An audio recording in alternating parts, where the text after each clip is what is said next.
नमस्कार, दीपाली रेसिपीमध्ये तुमचे स्वागत आहे।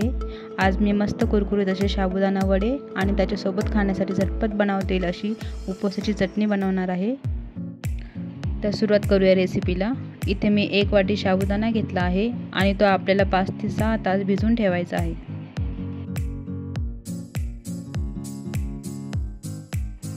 तर तुम्ही बघू शकता 5 ते 6 तासानंतर साबुदाणा असा मोकळा आणि सॉफ्ट झालेला आहे। तर इथे मी साबुदाणा एका वाटीत काढून घेणार आहे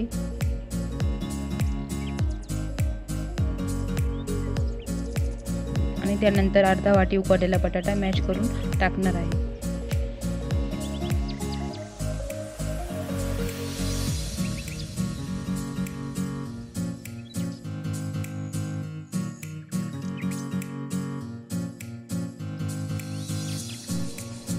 तर इथे आपल्याला अर्धा वाटी बारीक केलेले शेंगदाणे टाकायचे आहे। शेंगदाणे आपल्याला जास्त बारीक करायचे नाही। त्यानंतर 2 ते 3 हिरव्या मिरच्या बारीक करून टाकायच्या आहे। त्यानंतर अर्धा चम्मच लाल मिर्च पावडर,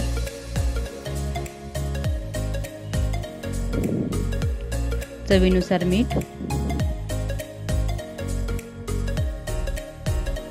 त्यानंतर थोडीशी कोथिंबीर।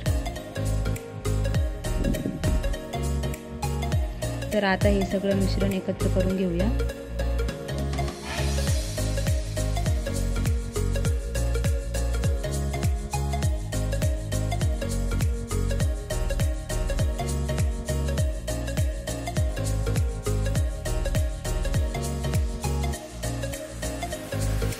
आणि आता हाताला थोडंसं तेल किंवा तूप लावून वडे करून घ्यायचे आहे।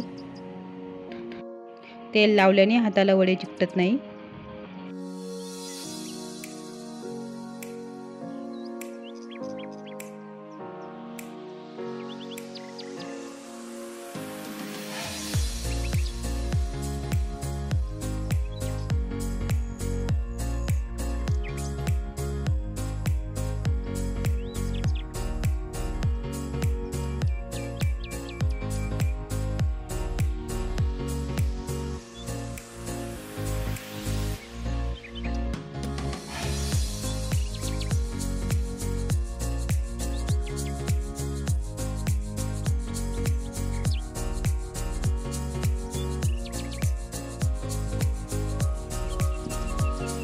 तर इथे मी सगळे साबुदाणा वडे तयार करून घेतले आहे।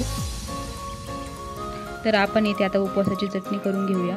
त्यासाठी आपल्याला मिक्सरच्या भांड्यामध्ये थोडेसे भाजलेले शेंगदाणे, खोबऱ्याचा कीस, 4 ते 5 हिरव्या मिरच्या,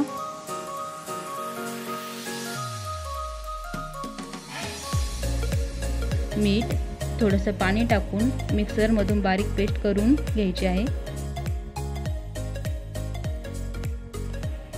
आता तेल गरम झाल्यानंतर मीडियम फ्लेमवर वडे तळून घ्यायचे आहे। 2 ते 3 मिनिटांनंतर वडे पलटून घ्यायचे आहे। वडे तळताना गॅस मीडियम फ्लेमवरतीच ठेवायचा आहे।